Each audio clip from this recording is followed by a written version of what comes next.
Allah Ta'ala. Salawat satu salam kula aturaken kepada jenengan kita Nabi Muhammad sallallahu alaihi wasallam. Mugi-mugi kula panjenengan saged pinaringan syafaatipun ila yaumil qiyamah. Amin. Kula kawiti kalian masalku kitab liridhaillah wa bi syafaatir rasulillah wa li kulli niyatin salihah. Al-Fatihah. A'udzubillahi minasyaitonir rajim. Bismillahirrahmanirrahim. Alhamdulillahi rabbil alamin. Arrahmanir rahim. Maliki yaumiddin. Iyyaka na'budu wa iyyaka nasta'in. Ihdinas siratal mustaqim. Siratal ladzina an'amta 'alaihim ghairil maghdubi 'alaihim waladdallin. Alhamdulillah menawi dan menika kula panjenengan tasih ditakdir oleh Allah saged kumpul akan kula panjenengan kalian sing damel urip lan saged nambah-nambah ilmu kula panjenengan hingga mugi-mugi lantaran majelis niki kula panjenengan selalu diparingono hidayah dening Allah Ta'ala. Amin. Ibadah kula panjenengan saged diperbaiki lan ditampi dening Allah Ta'ala. Kalau namung napa seketik sanjang untuk panjenengan kalian pesan karena niki zamannya zaman pilkada, zaman pilkada ono apa ono ijo. Wonten ngendikane Kanjeng Nabi, sayati alan nasi zamanun yafirru minal ulama. Akan datang masanya orang-orang itu akan lari dari para kiai, dari para ulama, dari para ustadz, dari para guru. Tak wangsuli, jadi akan datang masanya orang-orang itu lari menjauh dari para ulama, para kiai. Itu dawuhnya Kanjeng Nabi. Ketika masa itu datang, fayabtalihimullahu ta'ala bisalasin baliyat, maka Allah akan memberikan 3 cobaan. Apa saja? Yang pertama niku ulaha turfa'ul barakah min kasbihim.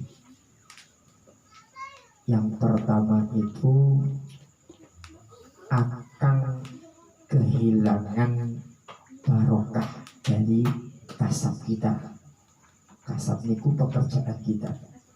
Nek wong kok wis adoh karo ulama, penggawean apapun itu, menghasilkan apapun itu, yang dihasilkan itu adalah hasil yang tidak barokah.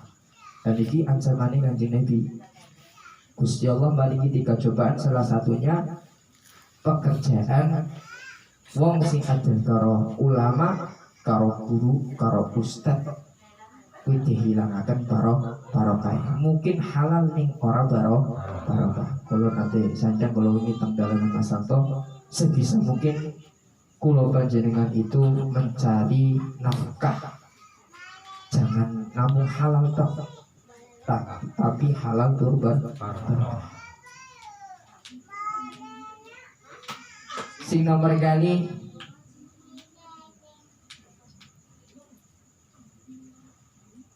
yusallitullahu alaihim sultanan zalimah.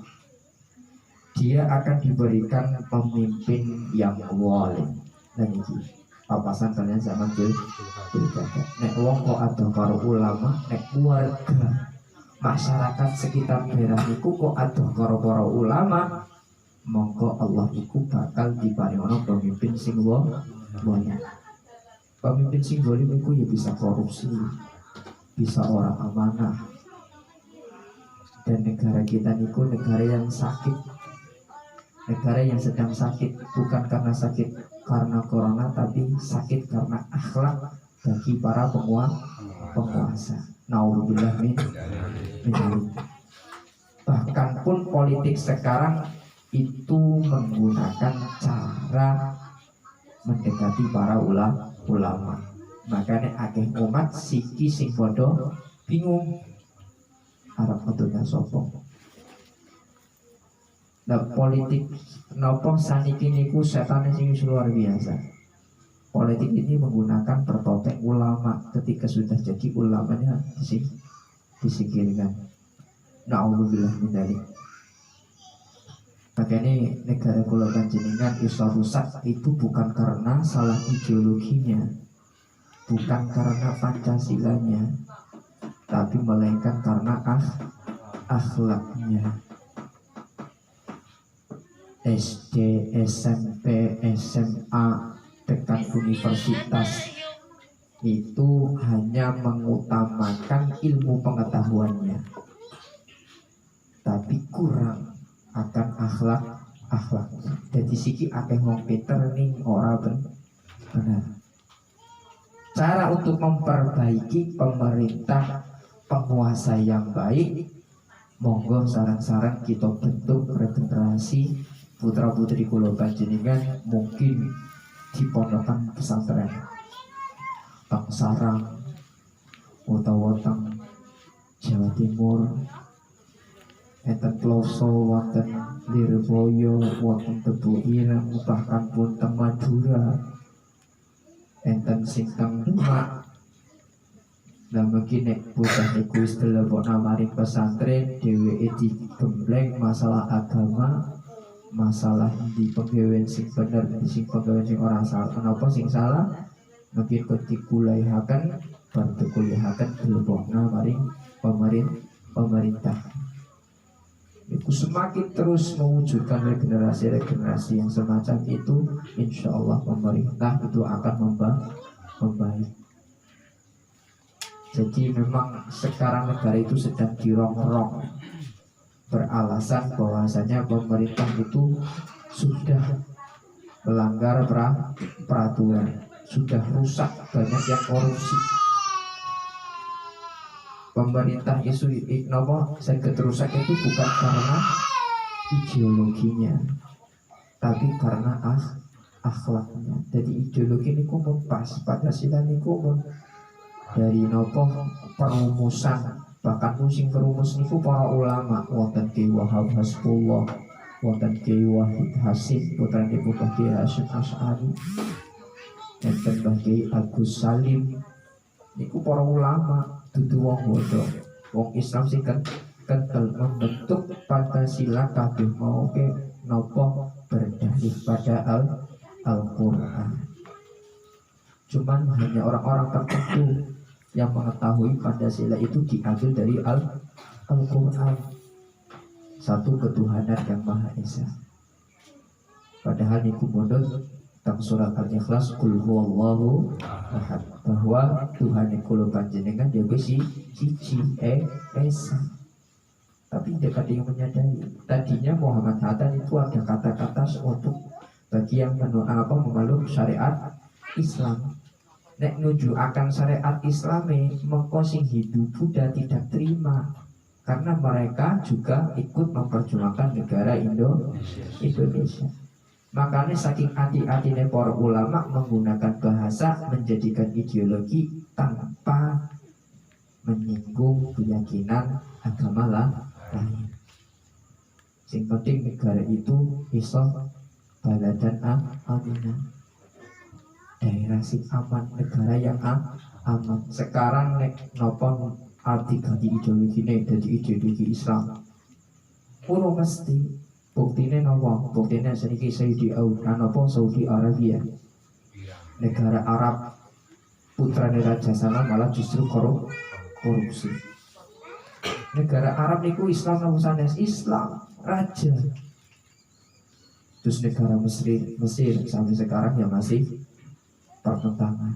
Afghanistan dan banyak negara-negara Islam yang mungkin menggunakan mendekati di hukum Islam, tapi negaranya masih belum aman. Padahal dari Ormas Nahdlatul Ulama itu nopo sudah mengembangkan sampai ke penjuru dunia. Banyak negara-negara Islam yang sampai terkagum-kagum pada ideologi negara Indonesia. Adanya ideologi yang semacam seperti itu, banyaknya suku tapi tetap rukun. Makanya kalau kepengen majelis kula panjenengan tetap ayo kita bareng mempererat tali persaudaraan kula panjenengan menuju kesadaran beragama dan mewujudkan generasi yang Pancasialis, nasionalis, religius. Jadi wong sing atine Pancasialis tenanan, nasionalis, terus religius dari bidang keagamaan pun itu bisa nopo menguasai ajamu agama dong. Bagi dan iki balik malih nek keterangan mau jadi nopo nek masa iku datang nek wong-wong wis pada mlayu maring para kiai, para guru, para ustad, kowe Gusti Allah maringi tiga cobaan. Sing pertama ulaha turfa'ul bala min kasbihim, turfa'ul barakah min kasbihim, akan dihilangkan keberkahan dari kasab orang itu tadi. Hasil itu bisa berkah, akan dihilangkan keberkahannya. Wallahu alam, nek hasil orang berkah walaupun itu halal pasti keluarganya belum bisa diajak untuk menjalankan apa yang diperintahkan oleh Allah Subhanahu wa taala. Apa maning barang haram. Mau ngaji halal orang berkah ben iso nyebabaken keluarga kula panjenengan kowe dituntun paling hidayah Gusti Allah ke doa gara-gara orang barokah. Yang kedua niku nek wong wis ado karo kiai para ulama arep dikei pemimpin sing naudzubillah min dari pesan saking kawula di saat pilkada yang akan datang. Kawula atas nama pengasuh Majelis Taklim Nurul Falah,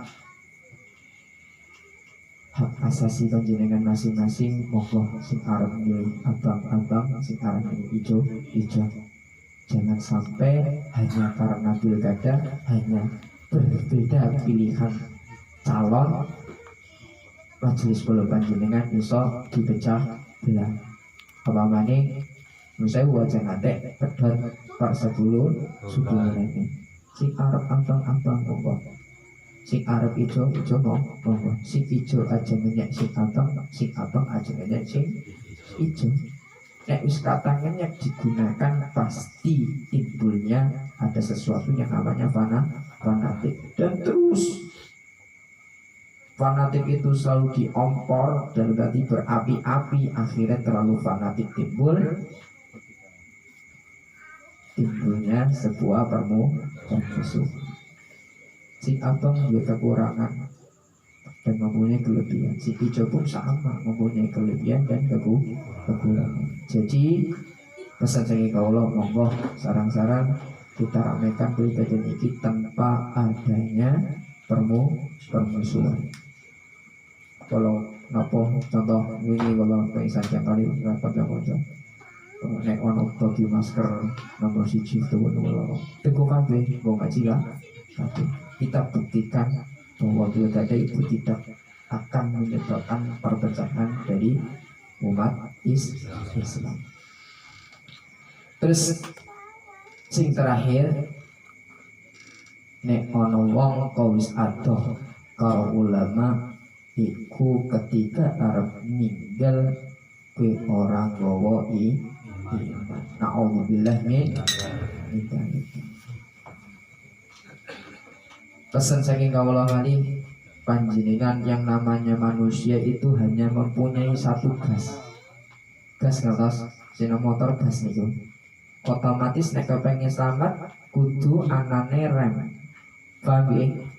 Nek gas tok reme blong kira-kira kecelakaan apa mboten? Panjenengan numgang motor digas motore tapi orang ana reme, kira-kira kecelakaan apa mboten?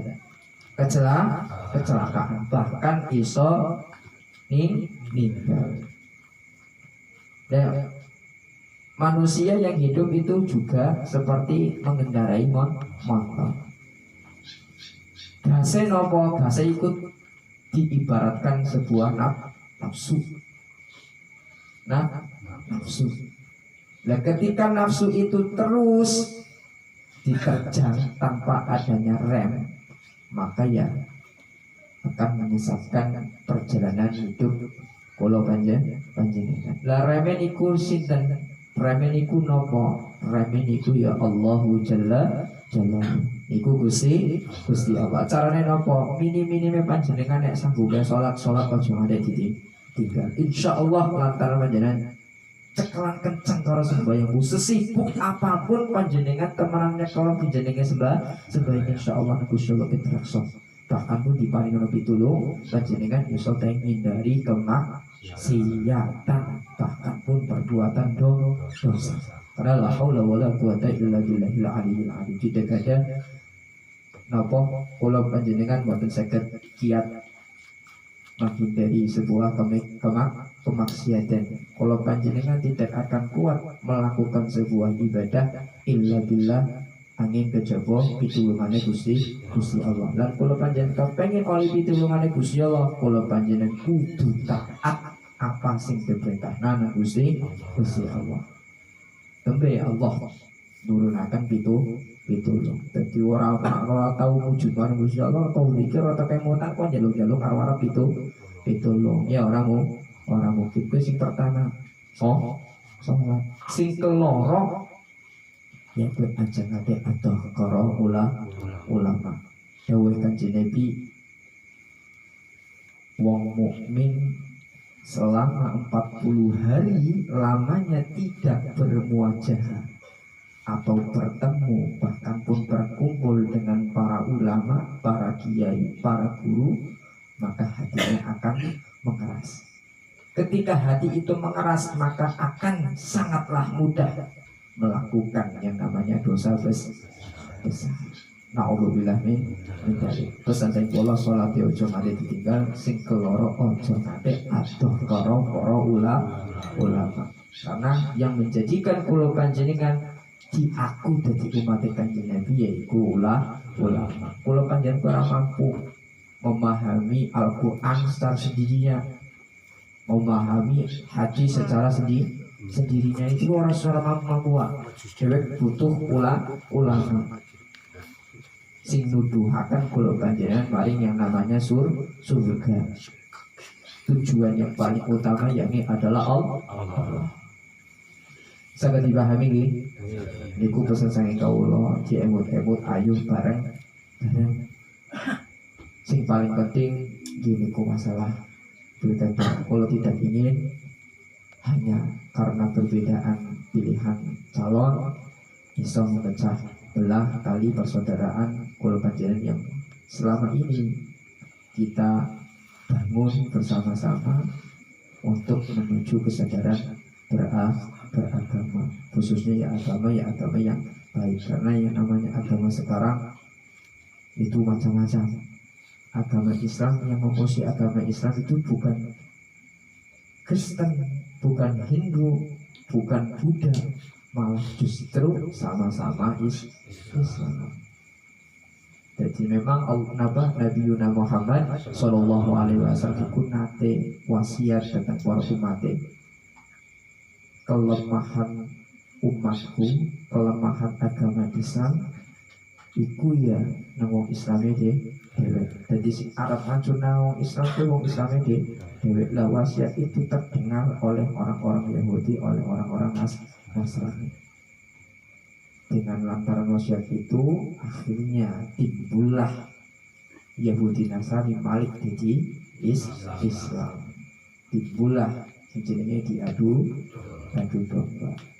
Nek Islam saling paten pinatenan, itulah yang akan Islam itu akan hancur dengan sendirinya tanpa menggunakan senjata, tanpa mengeluarkan tenaga. Saya dipahami nggih? Muga-muga kula panjenengan, keluarga kula panjenengan, khususnya sedaya masyarakat di dalam sekitar desa Babakan iki dan masyarakat desa Babakan niku sendiri saged selalu diparingono hidayah dening Allah Ta'ala, dan muga-muga saged dihindari dari musibahnya Allah Ta'ala, dan muga-muga selalu diparingono rahmat dening Allah Ta'ala. Al-Fatihah. A'udzubillahi minasyaitonir rajim. Bismillahirrahmanirrahim. Alhamdulillahirabbil alamin. Arrahmanirrahim. Maliki yaumiddin. Iyyaka na'budu wa iyyaka nasta'in ihdinas siratal mustaqim siratal ladzina an'amta 'alaihim ghairil maghdubi 'alaihim waladdallin. Ganti baju nggih, sing boleh ana sing ada cekan kelas. Baju mana?